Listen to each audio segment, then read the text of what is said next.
Hey, listen up. Yeah, we here and we locked in. Let's keep it going all the way to the top 10. We fear the turtles, so it's no other option. Fred and Ryan, just watch them.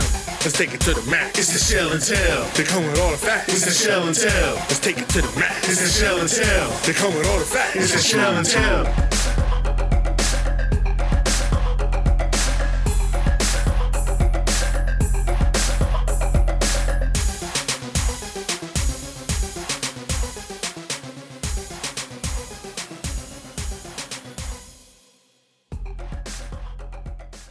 And we're back. Kinda. It's Friday, October 7th, and this week's episode of the Shell and Tell pod. The boys are busy, so it's a solo show today as I look back at MSU and forward to the Purdue Boilermakers. Don't worry, though. It won't just be me you're hearing from today, as we'll work in the press conference clips from Leah, Littleton, and Locks. Sounds like one heck of a law firm, handing out L's in the courtroom, handing out L's in the field. Let's go. Before we do that, let's get to our sponsor read of the day. This week's show brought to you by Inside the Black and Gold. Inside the Black and Gold, your trusted source for Maryland athletics news, covering all Maryland athletics and deep dives into the recruiting world of our revenue programs. Are you looking for the healthiest Maryland forums on the net? Look no further than Inside the Black and Gold. Founder and lead writer Ahmed Gafir, formerly of 427 and Sports Illustrated, in my opinion, has been the football source for years. As you know, he's one of our boys on the show. He is the top source for Maryland sports. In addition, the new site and team of writers makes him arguably the lead source in every program in College Park. Make sure if you're a Maryland fan, you have the Inside the Black and Gold subscription, and make sure your Terp friends get theirs as well. To get a deeper look into the Inside the Black and Gold recruiting news, make sure not only to check out the site, but also watch Inside the Bag with Ahmed Gafir and Mason Viner of Young Terps. This can be seen on YouTube and many other places on the net, especially on the InsideBlackandGold.net. Well, we're here to talk football, right? Terps bounce back. They win over Michigan State 27-13. You know, we could sit and we could worry about the few missed opportunities, but really this was a pretty handy win. I think the best way we're going to do this, we're going to look back at our keys to the game last week. And then as we get through the keys of the game, like I said, we're going to hear in the press conference clips from Leah, Locks, Littleton, people that know more about that game than I did. Well, you know, the biggest key to the game that we talked about last week, the most important thing after we came out banged up from Michigan, the biggest determining factor in that game, we said, was going to be health. Health of Leah, health of Rack, health of our linebacker core. Well, Taulia had the leg issue. He had the concussion. Rack had the concussion that he suffered at Michigan when his head slammed to the turf. They both looked fine early. Taulia seemed like more of a pocket passer with his big old knee brace on his leg.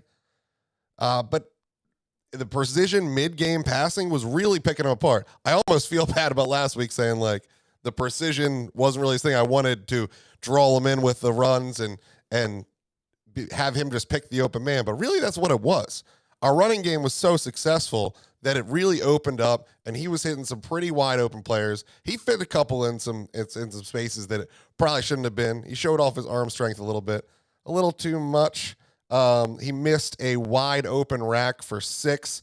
Again, he's just is overthrowing some of these receivers on 9 routes, and I just feel like maybe it's an excuse for him. Maybe it's just in my head, but I feel like Leah was so tuned in to Demas's speed last year. Demas's straight line 9 route that we saw work constantly last year made him one of the best players in the nation for those first 4 or 5 weeks. That he just hasn't tuned that down to his other wide receivers. I don't know what it is, but and maybe it's just me. Maybe this is what I'm seeing. When I see that ball go in the air, I'm like, oh yeah, Demas last year would have caught that, but that's not who he's throwing to. So you have to throw it differently. It was wide open. There was another wide open receiver that was missed for a touchdown, Ty Felton, but I believe that Ty ran the wrong route. Leah seemed to throw a really good ball, actually hit the pylon So I believe that Ty was supposed to be running that little post route to pylon there, and he kind of drifted to the center of the field. So it's kind of just a miscommunication or getting turned around on the field, whatever it may be. But, Leah just keeps going. He sets another record as the fastest to 6,000, passes Boomer for third most all time. Hopefully he gets the second this week. He just needs the 300 passing yards to pass Chris Turner. Can you believe that Chris Turner is in second place for us? What are we doing, guys? I know a lot of our great quarterbacks were in the past and we didn't throw the ball every other play. But, it'll be good to have Taulia taking that spot and see where he ends up over the years. One of the other things we talked about was our defensive health, our linebackers. And I think for that, we should get over to Locks and see what he had to say about our defensive efforts. So I think the adjustments is as you figure out the chess match of how they want to attack us. The disappointing thing in the first drive was it was almost a mimicking of what happened a week ago. A short yardage play, they ran tempo, the back came downhill, bounced it, and we didn't have a guy where he needed to be. But I think the best thing about it is Coach Williams, the defensive staff, at halftime, they wanted to attack us on in the flat area. We made some adjustments from playing the one high look to getting into some cloud looks, cover two looks, which took away the flats. I thought we started pushing the pocket in the quarterback's lap a few times, and I thought for the most part our coverage was really good, compared to how we've done things here the last couple of weeks. It was really good. Our defense was non-existent in the beginning. My wife looked at me and goes, "So is everyone just going to score every play?" It looked like a good old-fashioned shootout. Michigan State ran right down the field on us like we did not exist, and we basically did the same thing to them. We did get helped in the second half by some pretty bad quarterback play from Peyton Thorne. There were a few open wide receivers streaming across the end zone. Now, it was late in coverage. It wasn't like we blew coverage completely. It was this that we couldn't get home. So our cornerbacks were having to cover for long periods of time. But luckily, the quarterback was also having to run from his life, go shifty around. So he was a little winded, and he overthrew a bunch of receivers. But you look at these quarter scores every week, we've been improving in the second half. Maybe the one exception was the fourth quarter against Michigan, where they kind of just started running the ball, just started eating against us like they hadn't all game. But quarter scores 14 points against us in the first quarter, 7 in the second, 3 in the third, 3 in the fourth. Really improved throughout the game. Still had one of the best games of his season, erasing their top wide receiver, having the most tackles on the team, 9 total, 6 solo, 1 for a loss. Now, I'm going to play you this next clip from Locks. You tell me, is this excuses or is this explanation? So you see a bunch of motion shifts and some exotic formations, and it takes a minute to kind of calm down our defensive guys, because we're still, we started 2 true freshmen at inside linebacker a week ago, 44 and number 1. And, with all the things that people do in these openers where they know where they want to be, it's before they kind of get settled into what exactly they want to get accomplished during the game, it puts stress on the defense. And so our defensive staff has done a good job after being able to see the things that they're trying to get accomplished, settling our guys down and then coming up with the necessary adjustments to make sure we're sound. Well, one of the things we talked about last week for keys to the game is, how does Ruben look? Well, he looked out. He was a no-show again, kind of surprising. I guess this was more of a high ankle sprain he was dealing with. I thought it was going to be just a 1-weeker there, but we were wrong. So still talking about a game time decision. Again, that means nothing. Locks is never going to tell you anything. He's made it clear that no other coaches in the Big Ten tell you who's playing or not playing. So we've had plenty of game time decisions play. We've had plenty of game time decisions not get on a plane or a bus to go somewhere. We've had plenty of game time decisions actually be game time decisions. So I think maybe that last one is probably it. This may still be a game time decision for Ruben this week. I'm starting to lose a little hope of it being a quick turnaround. If it is a high ankle sprain, a lot of times you're talking for weeks for that. So unless this was a really bad, lower lateral ankle sprain, most likely a high ankle sprain keeps him out again this week. So, but On the bright side, Ahmed McCullough performed well in his absence. 8 tackles, 4 solo, 1 for a loss. And again, on the bright side, we got a W without Reuben, without one of your top linebackers that you're bringing back. And we continue to build depth. Again, bad news is his injury seems to be worse than we thought. So there's a decent chance you don't see him this week or next if it's a high ankle sprain. So we'll have to see. The other things in that I thought, is an excuse. This was talking about first 15 plays of games, the fact that team script. And he mentioned having to play 2 true freshmen at inside linebacker. And again, one of our keys to the game last week was that Wheatland and Barham had also left the game banged up. They had returned, come back, whatever. They both played. Barham had a big day, 5 tackles, 4 solo, 1 for a loss. Wheatland did not show up on the stat sheet, but was certainly effective on tape. Definitely helped fill gaps and funneled players to other tacklers. So it wasn't like a complete no-show. My man still looks like an absolute find. One of those reasons that people should just chill out on the Loxley recruiting class. Chill out that this guy just finds them. He finds them. I don't know. Until we're proven wrong, until we have a recruiting class that's ranked bad and is bad, I'm not going to worry about it. I mean, Durkin had plenty of recruiting classes that were ranked crazy high and did nothing. All right? Let's just deal with the opposite. It's fine. We'll be okay. All right. End rant.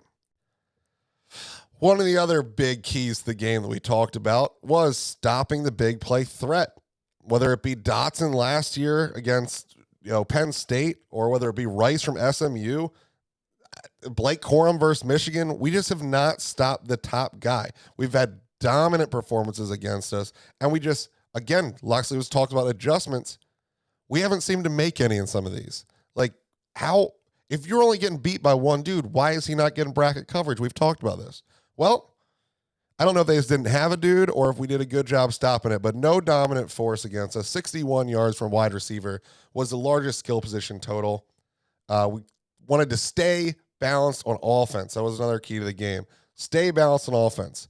The biggest difference in how the offense was performing this year, we said, is Taulia. We knew that was going to be good. It isn't the talent of the wide receivers. We knew that was going to be good. It's this group of running backs and creating holes with this improved offensive line coming back. They continued right down that line. They continue to show you more ways to do that.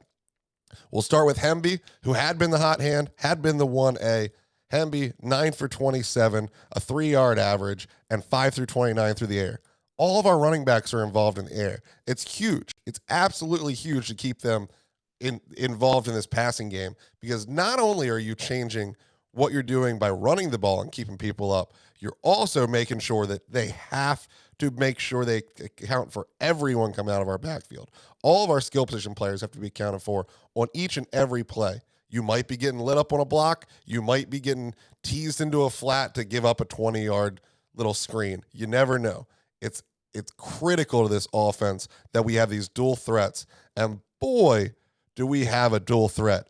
We got a man, Antoine Littleton, that has just been absolutely crushing. I've been a big fan of his from the get. Before the season, I was worried about this weight loss or anything he's going to. No worries anymore. My man is still the baby bus. He's still riding people over. And I'm going to give Wayne Viner some credit. This question came from him in the press conference about what it means to Littleton to be a bus. Just being a bruiser, getting the extra yards, the contact that, some running backs may not want to get throughout the game. I really pride myself on getting those extra yards and converting those for those first downs and helping the team so that we can score on those drives. He is still a bus. I've still seen him running through lines. I saw him get stopped at the 3-yard line, turn and squat, a full-blown squat. You could see the weight room coming right through of 3 dudes on his back to get that last 3 yards. He's absolutely a bruiser, but boy, did he show. Again, we talked about a couple breakout runs against Charlotte, things like that, where you would expect him to run over defensive backs. You would not expect him to run away from defensive backs. And that's what he continues to do. 19 carries for the Baby Bus with another breakaway run, 68 yards with 2 nasty stiff arms and a 15-yard run stopped only by the goal line. That could have gone forever depending on where we were. 6.3 yards per carry, another 2 for 27 through the air. We talked about how critical that is. Super excited.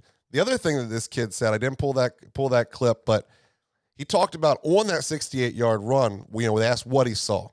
And he said, well, they didn't have a defensive end on that side. They had a cornerback, but he went real wide. So I knew if I kept it skinny, I could be gone.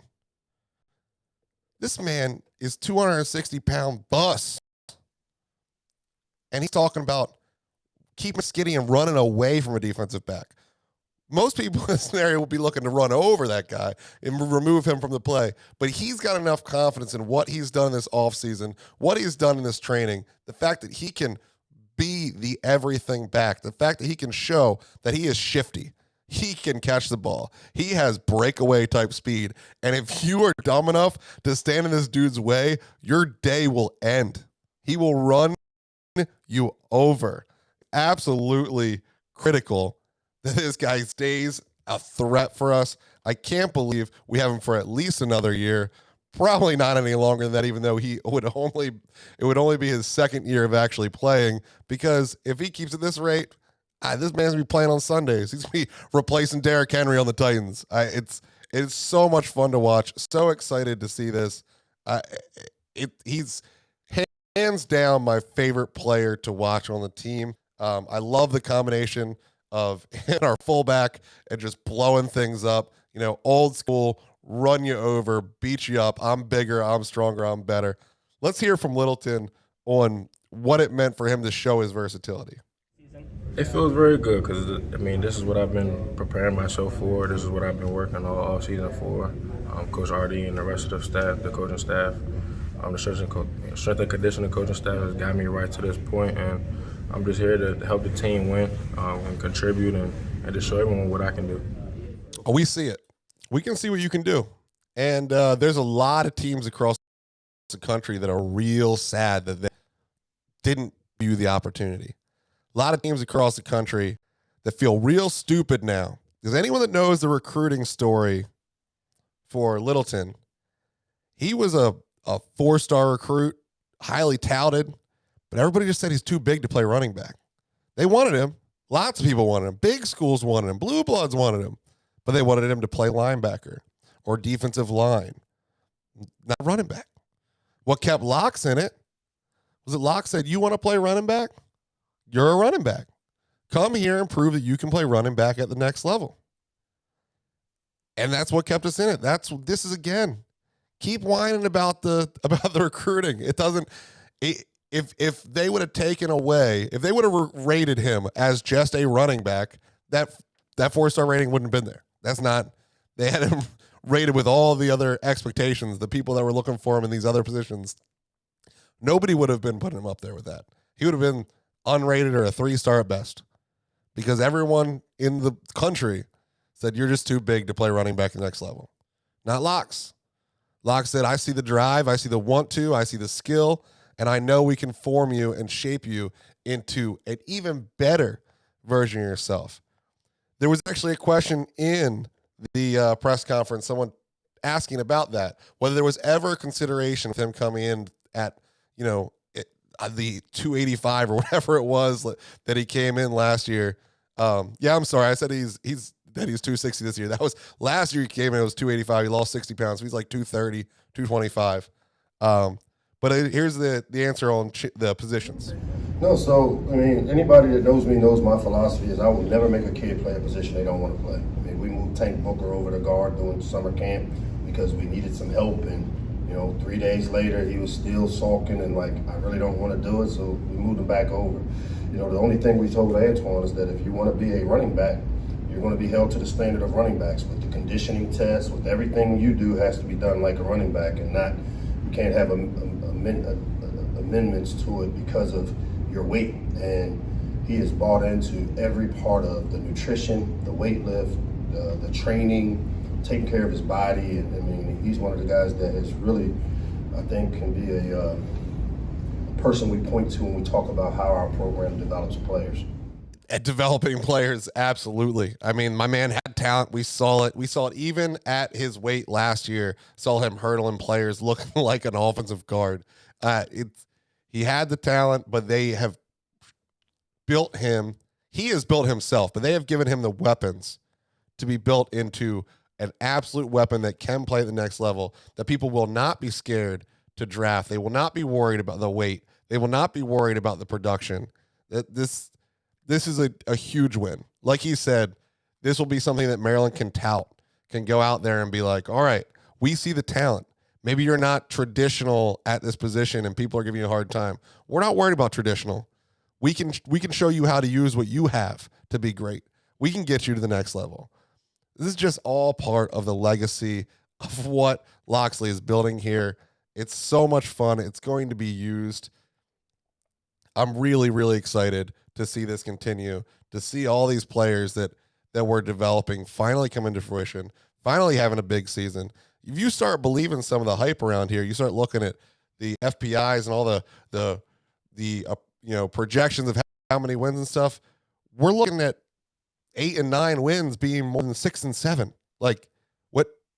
Even the homers at Maryland, like, I'm as big a homer as it got, but 9 regular season wins wasn't really. It was a pipe dream. Sure, like, it was, yeah, maybe. It was definitely not, hey, this is option number 2. That wasn't what was seen. Now, we still got a long way to go. I mean, we've been 4-1 before. It's just that this schedule just looks different. The teams we're coming up against don't look like the Murderers Row they did last year. We don't feel like we're just completely overmatched at all, ever. I mean, maybe Ohio State, but again, we didn't belong in the game with Ohio State at home a couple years ago. We took a team that didn't belong in the same state as them to overtime.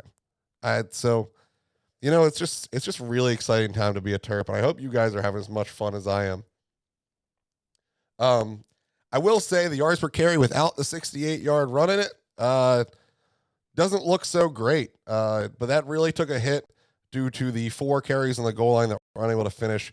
2.9 yards without the 60-yarder. But if you take away all 5 that drive, the 4 silly carries, then he would still be at a 3.7 yards per carry and a touchdown. So it was a really good day either way. Let's hear from Locks on that goal line carry. I thought we ran the ball efficiently, at minus down in the goal line, which when you get down there, the big fella might have been out of gas a little bit. He had the long run, and he seemed to start leaving his feet a little earlier than what he has been doing. And I sure would have loved to see us finish that drive with a touchdown there at the end. But, hey, it's been all love for Locks on this show, but here's the hate. That was a terrible decision by Locksley. Absolutely awful decision. He runs 68 yards down the field, gets shoestringed at the 1-yard line. Always, and especially in the transfer portal world, you give him a shot to finish his run. Sure. You line him up, give him that 1 carry. Stuffed. You've done your job. You've given him the opportunity to finish what he started. If you've already decided we're going for it, 4 downs on this territory, I'm okay with you giving him 1 more try. I'm okay with you getting him 2nd down to finish what he started. But when you fail ugly, first one, he didn't leave his feet. Locks is wrong. He tried to run into the hole. There was nothing there. Got shoved. Second attempt, he did try to go up and over. Maybe it was too early. Maybe he just couldn't jump anymore. Of course the man's tired. Just talked about him being an absolute hoss that just had to run 70 yards faster than every little 100-pounder in that defensive backfield. You gave him 2 shots. You can take him off the field at this point, and you can put in another running back, or you can run a boot with Leah and have a secondary option to either run it in, because they were completely selling out. They knew you were trying to pay off Littleton's run, completely selling out of the center. So a boot from Leah probably walks into the end zone, and if not, you can have CJ Dupree leaking out for a little shovel pass.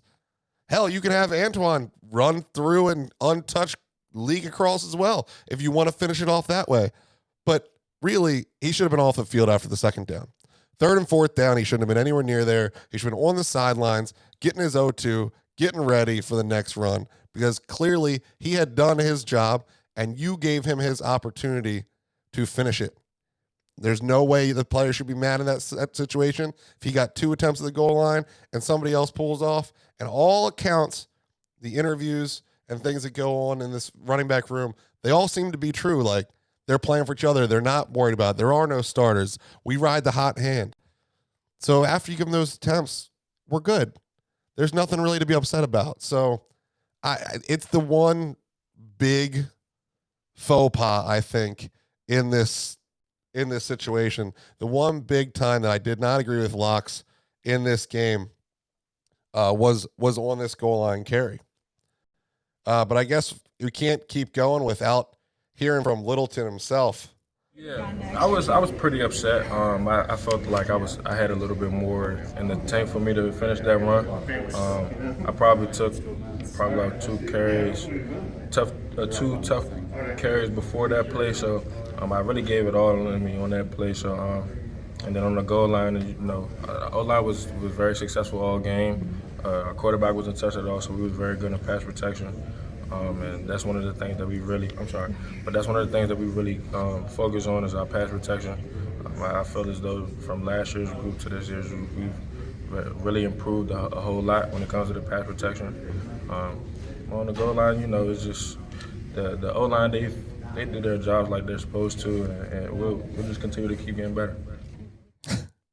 That was a man tightrope walking. Number one, yeah, he was out of gas. He was talking about getting caught from behind on the individual play, so he was talking about his tank on that play. But his tank was out the next 4 plays too. He does not get stopped. If he does not have a 68-yard run beforehand, there is no defensive line in the country that stops Antoine Littleton 4 times. Not a healthy, fully functional Antoine Littleton. No, it doesn't happen. We've seen him move too many people, lift too many people, run over too many people, get hit in the backfield 2 and 3 yards and still gain 1 or 2. It doesn't happen. So, again, that's less on Locks, more on him. What he wanted to say, what you heard him saying, was that the line got no push. But, the line also just had to run 68 yards downfield. Like, maybe not at the speed he did. Maybe they only had to hustle for the clock, but maybe it's just that. Maybe Locks needed to burn a timeout, get everybody some breath. On an even playing field that day, we were beating them. They can sub out their defensive linemen. We sub a couple of O-line, but it's not, we don't have full sail second line that's playing. And I'm pretty sure it was the same ones from that whole drive. So maybe you just need a timeout. Maybe everybody needed a breath. You want to pay off Littleton that bad? All right, call a timeout. Let them go to commercial. Let them come back afterwards. I don't know. It's kind of sad. But Littleton in this did start talking about pass protection, which gets us back to one of our keys to the game again last week. We mentioned that Leo was banged up. So we said that State would put an emphasis on pass rush and disrupting the pass game, that the O-line had to continue to give him time to pick apart a weaker Spartan secondary. Also mentioned that they had Jacoby Windman, who came in with 5.5 sacks through 4 games, one of the top edge rushers in the country. And he was erased. He was not a factor in this game. He had 3 tackles, none for a loss. In fact, against the entire Spartans defense, they only allowed 4 tackles for loss and 1 sack. It was a really good game by the offensive line. It was. In that moment, in those 4 carries, not so much. So, again, what's the common factor? I think that was a lapse in judgment. It was a lapse in coaching. I think we want that back. The other key to the game that we had was a continue in discipline. We had seen such a ridiculous turnaround from SMU of 190 penalty yards down to 1 penalty last week in Michigan. We knew that a lot of that had to do with the refs. We knew that the refs had eaten the flag on both sides, but we also knew that there was a lot of improvement. There were a lot of guys not talking trash, a lot of guys doing their job and getting off the field. Well, it didn't matter. The refs were determined to be the 3rd team on the field this week 9 penalties, 76 yards, including 2 that erase interceptions. Let's hear Locke skirt around one of those. Yeah, I'm not going to go down that rabbit hole about that flag and the lack of a touchdown, but again, we always talk about controlling the things we can control, and we can't control the referees, we can't control the calls. At some point, I think we'll earn the respect around here to where we are able to take advantage of calls like that, and all we can do is worry about us. And I was glad our defense, unlike me, I had to coach myself to getting neutralized and going back to neutral to let that one go. That one sat for a while, but was really happy that defensively they kept fighting, blocked the field goal, which kept points off the board, which was huge. Hey, you don't want to go down that rabbit hole, Locks? I got you. I'll go down that rabbit hole. Complete and utter bullshit. A 15-yard penalty for hitting a defenseless receiver, which would involve contact to the head or neck area. That was completely proven on the replay that there was no contact on the head or neck area. Not only that, there was barely contact to the chest area because it was a shoulder-to-shoulder glancing. There was no lean or effort from the defender to make the contact. They both were jumping at the ball in the same direction. It happened to make contact, and then we pick off the ball. And then the next thing is that, okay, you call the personal foul after the interception. We get it on the 20. No. Without going to review, we're going to say it happened before the interception, and we're going to wipe out the whole interception. We can't review this. We can't see if someone was hit in the head. We can't see if the ball was caught before or after the personal foul occurred. But we're just going to go on Michigan State on both of these things just off the top of our dome. Totally hit him in the head, totally hit him in the neck, totally happened before the ball was caught, even though clearly the collision happened after the ball went over the person's head and the ball was caught right behind him. Now, granted, you look at the replay, the ball was caught after the shoulder-to-shoulder glancing contact was made. But just in the moment to say, it's a bang-bang play, it could have happened before and after, but we're not only going to take away their touchdown and we're going to take away the ball. We're going to erase it completely. We're just done with Maryland having any benefit in this play. There's just no way. You can't be that confident. If you make that call, just ride the fence. That's fine. Make your dumb contact call that should be reviewable, by the way. Anything black and white should be reviewable. Holding should not be reviewable because there's holding all the time. But anything that literally is, does it cross a line? Is there contact to the head? Are there 11 men on the field? It's yes or no. It's black and white. It's super clear. All of that should be reviewable at any time. That's a terrible rule that they can't do that. Completely obnoxious that it wiped that away. And then just for insult to injury. By the way, let's keep it going in that one. Sure, fan attendance not great for this game. The weather was supposed to be horrible. I thought it was supposed to be even worse than it was supposed to be. I think like everyone in the state, we saw this hurricane going on in Florida on like Wednesday, and then we see that it's supposed to rain Friday, Saturday, Sunday in Maryland. And anyone who's lived in Maryland more than 5 minutes knows that the hurricanes come up the coast, and then they just dump whatever's left of themselves on us over and over again. So I was expecting some pretty high winds, but not hurricane winds, and just torrential downpouring the whole game. What we got was no rain to mist for 3 quarters and a drizzle in the 4th quarter. So hindsight, a lot of y'all should have been out there, but I know that I made the decision to go. I made the decision to bring my family. I made the decision to not tailgate, to go to a restaurant before the game instead of being in the tailgate. That way, if it was raining, we weren't exposing her for even longer to the weather, but I could have tailgated that day. It was fine. So I get some of the fear of people. This weekend's not. This weekend looks, get your butts out there. And again, let me go down that rabbit hole. Terps, keep complaining about attendance, but you don't do anything to make it look better. You don't do anything to make more people in the stands. I'm looking at the ticket sales right now. Everything's still full price on the whole upper deck. Your whole upper deck is empty. Everything still costs $35, $40. Look at the Orioles. They have $5 tickets because they have seats that are empty. You can't make money if there's no one in the seats. If they come to these seats for $5, you can make money on all the other things that you're doing there. You can make money on the parking. Lower the ticket prices that week. Hell, cause an artificial, need for these tickets, the fact that artificial scarcity by a week before the game, taking whole sections off for sale, giving them away a week early to local elementary schools, local middle schools, whatever, veterans groups, whatever you want to do. Good publicity, good PR, more butts in the seats, and also just a scarcity of tickets. Why would anyone buy a ticket a week in advance when there's weather possibly being projected, when they know the day of there's going to be a couple thousand tickets available? Play the game. Do better marketing. Yes, the fans need to do something. Yes, we're a fair weather fan group, like Loxley said, but you don't do yourself any favors. The Washington Commanders, the Redskins at the time when this happened, are one of the worst organizations in the world, but still we went down there to play Texas, and I bought some nosebleed seats to Texas. And what did they do at RFK? They closed, or not RFK, at FedEx Field.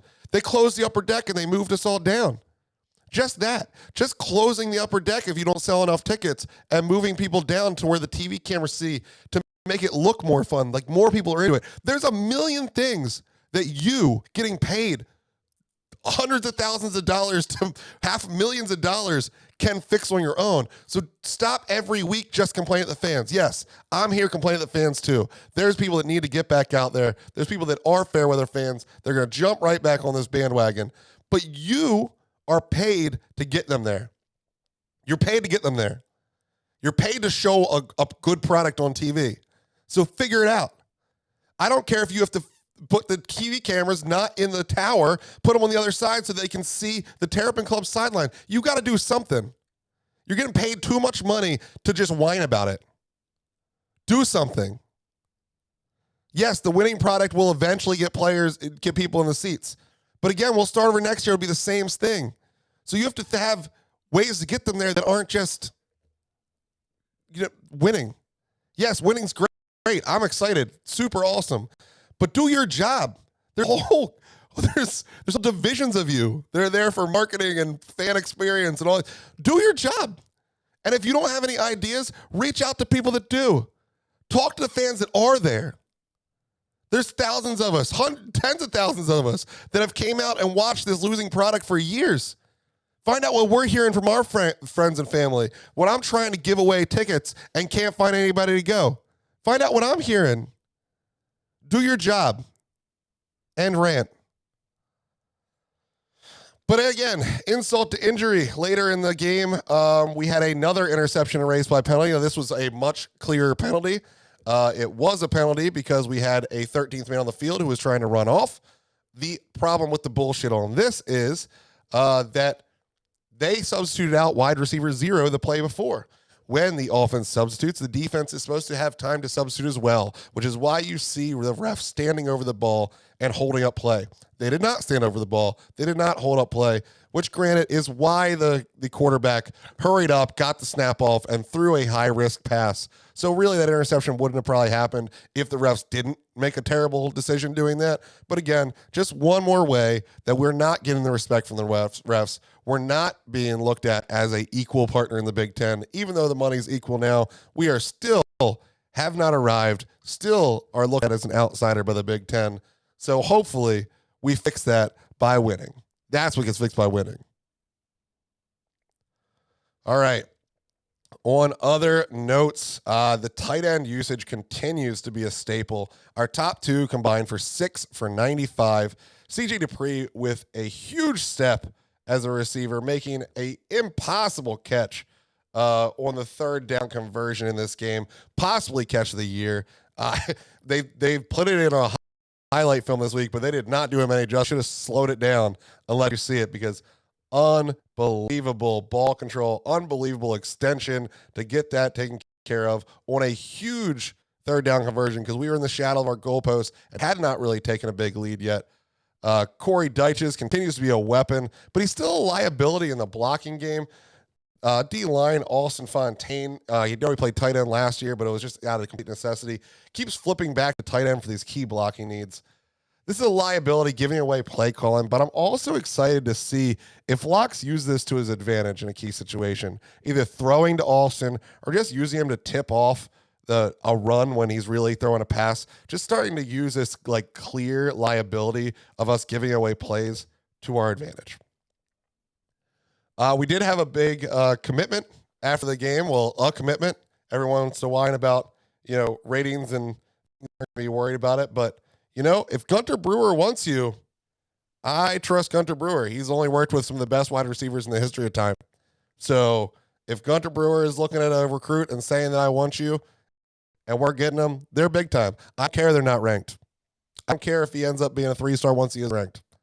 If Gunter wants him, this guy's got skills and we can build it. So we had a commitment post-game from wide receiver Ezekiel Avit. He's Maryland's 21st commitment. His quote was, "They've been really persistent. Coach Gunter Brewer sees a big player in me, and he's given me hope in football." This guy was a big-time basketball recruit, but he also played football. Sounds like he really liked football, but he wasn't getting all the same love that he was on the basketball side, so he was leaning that direction to the next level. This says the second that he saw me, he was excited. He told me that I have a future in football and that he can get me where I want to be, so I trust him a lot. Again, if Gunter says this man's got the skills to be at the next level, I'm excited. Don't care he's not ranked. Keep whining about it. Make sure that you take notes. I'm keeping receipts. I got screenshots from all the whiners. When all this is played through, we'll all get to talk about it. Well, let's turn the page to the next game. We got Purdue Boilermakers coming to town. Let's hear what Locks has to say before what I have to say. When you talk about Purdue, I can tell you this is a team, really well-coached team. You watch the tape, they've lost, I think, 2 games by 1 score to 2 top 25 teams. The first game against Penn State, was a game that I thought had very easily could have gone in another direction for them. To go up and beat Minnesota, a big win for their program, and it's a testament, obviously, to the coaching staff and those players really believing. Well, I'm not so sure about the 2 top 25 matchups. I got a lot of doubt, but we'll go through that as we get there. ESPN has a 67% to win. Vegas has Maryland at -3, so they got favored by 3 points. The over-under is at 59. So the implied point total by Vegas has the Terps projected to win 31-28. Minnesota win scared me. When I was sitting in the stands last week and I heard Purdue was beating Minnesota, I had full respect for Minnesota. Maybe not as, a top team in the East, but certainly a top team in the West, which scares me. I do think Maryland will be the number 1 team in the West right now. I think we are currently between 3 and 4 in the East. I think, but if everything goes as well as I think it's going to go, that will be more 2 or 3 in the East. But in these moments, it did scare me. Then I find out that Maryland boy himself, Muhammad Ibrahim, their number 1 weapon, their running back that has been an absolute menace in the Big Ten, coming back off an injury, was out this game. That took a lot of steam out of that Minnesota win. And then as I dug deeper into this game, we'll talk more about why I'm just not quite as big a believer as Loxley is on this Purdue team. Now let's hear Loxley specifically on the Purdue defense. Probably one of the better defenses we faced, and that's including, a couple of weeks ago facing Michigan. These guys are where they're supposed to be. They play with the right kind of effort. They don't give up cheap plays and big plays. They just kind of keep everything in front, and they really play with tremendous effort. That's great. Tremendous effort. And truly, seniority is where this team has us. I mean, as I talk through, you're going to hear it. Every player I mention has a senior designation. They're yes, we have some guys will come back on COVID years, some senior production, more than usual. Sure. But we also have a bunch of very young players playing very impactful minutes. This is grown men playing. But these are grown men playing that need to be in the right place because the talent is not on the same par. They don't have a Tarib Still on that defensive, backfield. They have a guy that's been through it all and seen it all, and so therefore that helps him. Sure, we have to take care of the ball. We have to do things that are going to be, ourselves. But I am not scared of just game-breaking talent on this defense. I'm not scared of one guy making an effort that's going to end our day. Even as last week with Michigan State, where I was worried about the edge rusher. Wasn't super worried about the defensive line or defensive, group altogether. But one guy getting 2 or 3 sacks could just end your day. I just don't see that level of talent here. Sure, great coaching. Sure, they are experienced, and that's going to help. I guess, Locks is on the sidelines. That's all good and plenty, but let's see what our quarterback, the one that's going to have to play against this defense, had to say about him. Yeah, Purdue, they have a really good defense. I think it starts up front with their front seven, big guys, real twitchy, and they put a lot of pressure on the quarterback. And the secondary, they really help their secondary, and the secondary is very active. I think their whole defense is an older group, a lot of seniors, a lot of graduates and stuff like that. So I think they have a lot of experience. But yeah, they're very aggressive. They fly to the ball. They play hard. So, just that's off what we see off of Monday and Sunday, watching the film and stuff like that. So. Yeah, the only thing that worries me a little bit there is the twitchy comment. Yes, the twitchy can mean just like quick off the line, fast speed, things like that. But it can also mean all those garbage like dancing, stunt, flipping over one another, all that crazy shit that defensive linemen do that just make them tired. But it's a unfair advantage that the offensive line has to completely sit still and not be able to react to on any of this craziness 3 inches in front of their face when that's a full-grown man that can knock you on your butt if you're not ready. So I am a little worried about false start penalties in this game. It's been a couple weeks since we've had a problem with it. But again, maybe I'm just reading or hearing what I don't want to hear, I guess, in this twitchiness of possibly being one of those type defenses that are going to dance for us. And that didn't go well the last time we saw that. And again, as Locks has said before, when you show that something works against you, others are going to try to do it.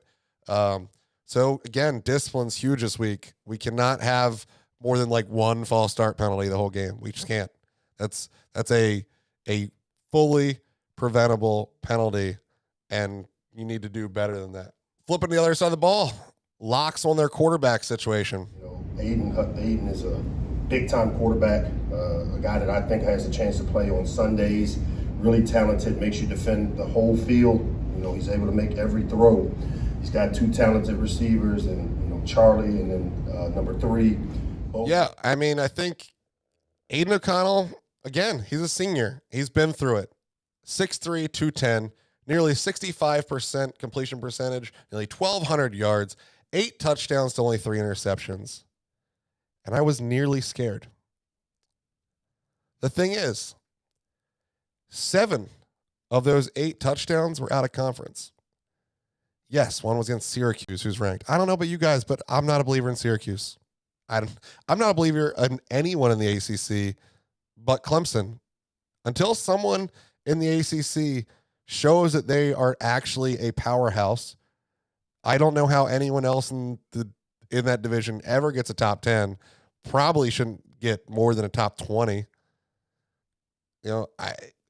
I just don't believe. What's the last time we played Syracuse? A Josh Jackson-led Terps team beat them 79-0.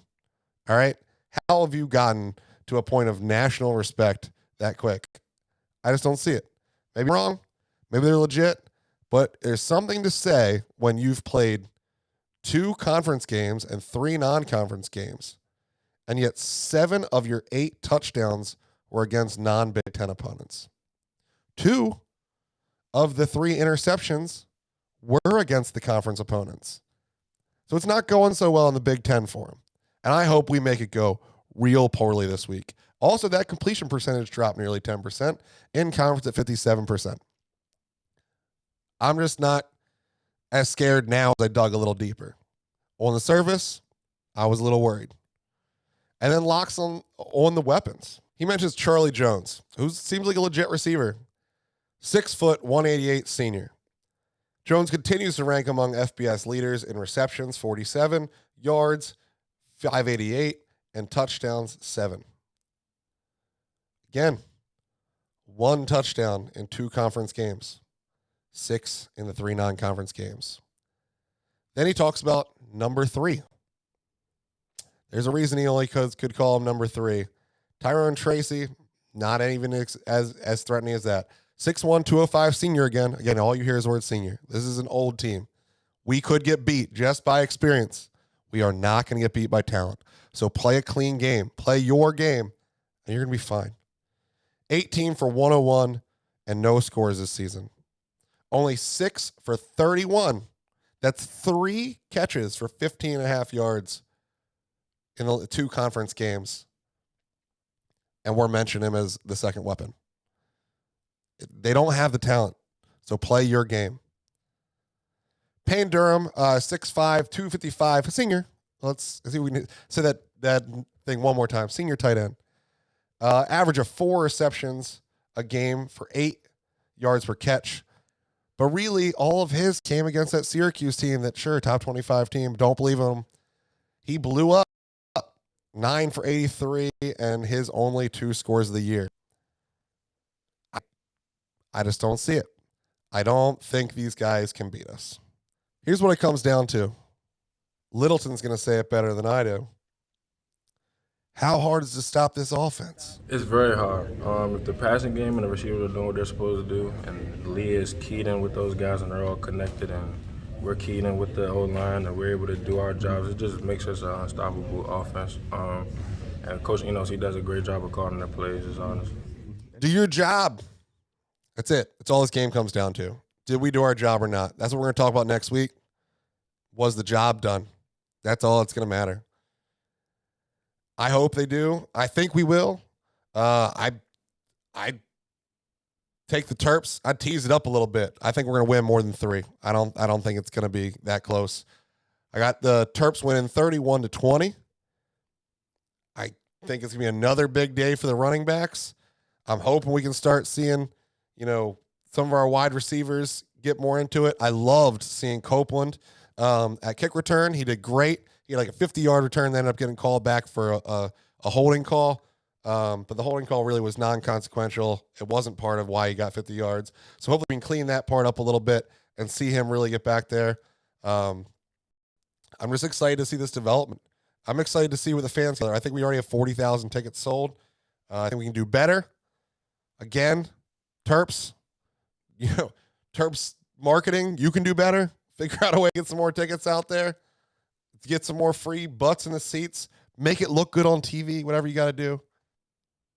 I hope you enjoyed this one-man show. I kind of enjoyed putting together. It's a lot more work. It's a lot more getting things together beforehand, a lot more organizing. But I hope you guys enjoyed it. I wanted to get a show out. I didn't want to just leave you guys hanging. Football is the reason we're here. The rest of it's fun, but football is the reason we're here. I just thank you guys so much.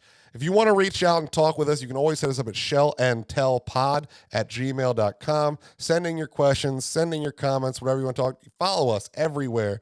Facebook, Twitter, Instagram. We're at Shell and Tell Pod on Twitter. I'm at TerpsBSpert. You can follow at FredBLBS, at Inside the Black and Gold, and at Gafir the Turtle, one of the best names in the Maryland Twitterverse.